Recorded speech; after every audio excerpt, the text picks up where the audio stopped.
Ayan, good afternoon. Nandito po tayo sa may Seascape Village. Ayan, tingnan natin yung reclamation project dito. May malaking equipment dito sa may harapan nitong Seascape Village. Ayan, marami pa rin po makakainan dito katulad ng Choi Garden, Seascape, Masu,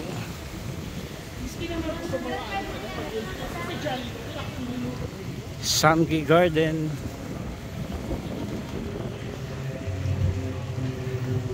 Laki nito, oh. Tingnan natin.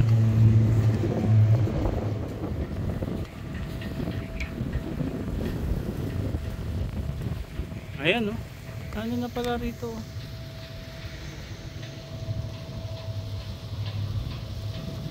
Nabawasan na rin pala doon sa kabila. Mas maganda siguro kung pumanik tayo sa itaas.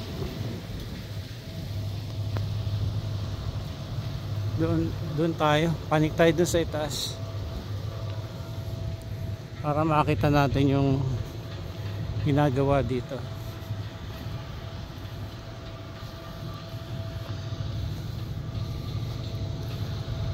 Ayan, 300 meters kasi yung tatanggalin nila. So ito pang higop ito ng ng buhangin. So ang ginagawa naman nila hinihigop at transfer sa ibang area yung buhangin na nakukuha dito. Ayan, nandito na tayo sa may taas para kahit paano tanaw natin makita natin yung itong operation nila. Pagkalakin mo pala ng ledger cutter na to.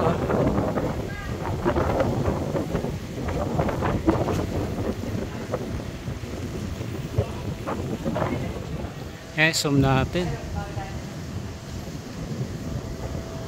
Natatanaw natin yung mga tubo na riyan. Plus yung mga backhoe, bulldozer na ongoing po yung operation dyan sa napakalawak na tambak ng buhangin dito sa Pasay City Reclamation Project.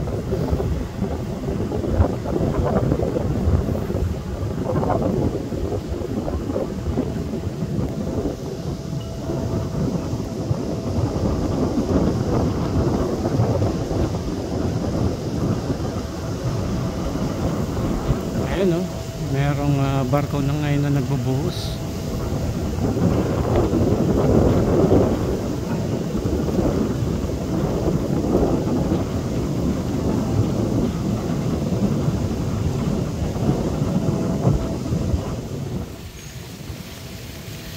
Kahit pa paano marami na naman ulit magpupuntahan dito.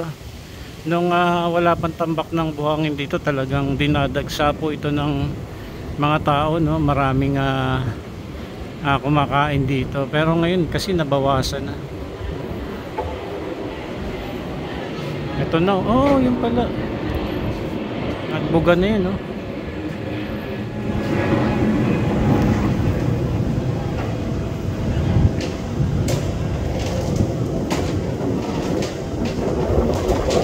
nakikita natin ito, malaki na rin yung nabawas na buhangin dito sa side dito.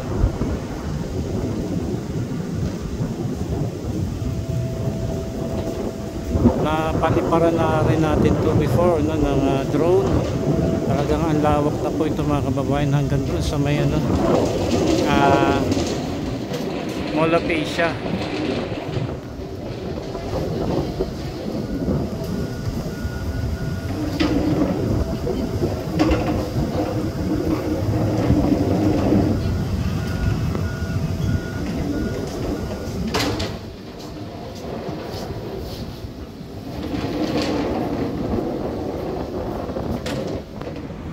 Dito naman tayo sa may Seaside Boulevard ng Mall of Asia Complex.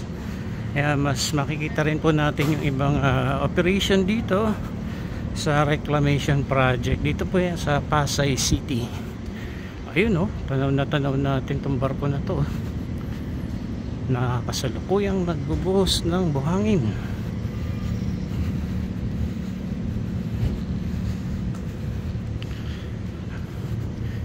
Ayan, mukhang maganda yung spot natin dito. Ito yung Vikings.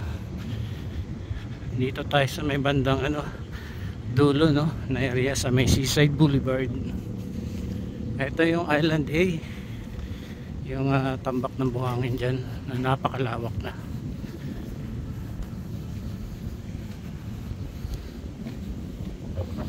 Ayan, no, mga tambak ng buhangin po yan. Tukuhanan natin to, yung malaking barko na to. Natatanaw natin to kanina sa may Seascape Village. Andun tayo kanina, no, doon sa area na yun. Eto, dito tayo ngayon sa may SM by the Bay ng Mall of Asia. Tingnan natin yung dagat, baka may oil spill. So far wala naman tayo na naninag. Medyo makulimlim kasi ang daming basura, oh. Yung napakalaking Ferris wheel.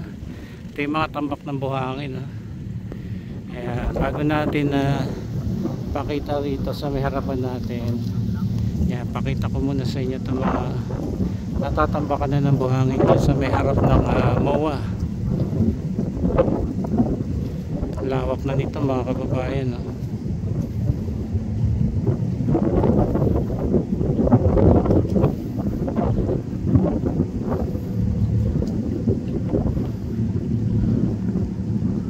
Eto na po yung isang barko na ito, oh.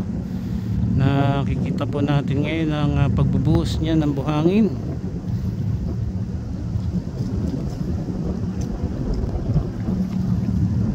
Mga buhangin na yun, galing pa po ng Zambales.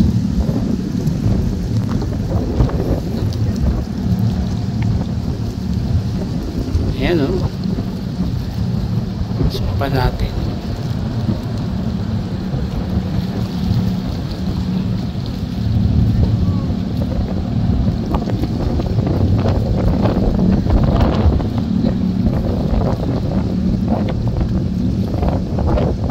Pakita ko lang sa inyo dito, no. Ayan, lawak na po.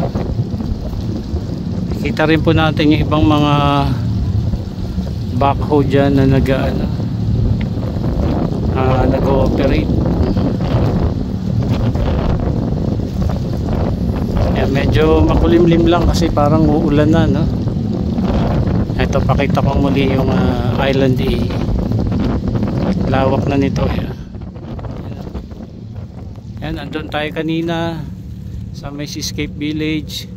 Yung dredger na natatanaw natin dyan, na kasalukuyang nagbabawas sila ng ng mga buhangin dyan sa may harapan ng Coconut Palace, Lime Hotel, ito sarado ng Sofitel Hotel, sa Seascape Village, ay binabawasan ng 300 meters yung naitambak nilang buhangin doon para magkaroon ng view na dagat pa rin, no? Maliit nga lang, 300 meters. Tapos eto na yung mga karugtong ng reclamation. Ayan, nandito tayo sa may dulong bahagi ng likuran ng Mall of Asia Complex at kasalukuyang kadarating lang nitong itong barko na to nagbubuhos ngayon ng buhangin. Pero meron pang isang barko dito. Ayun,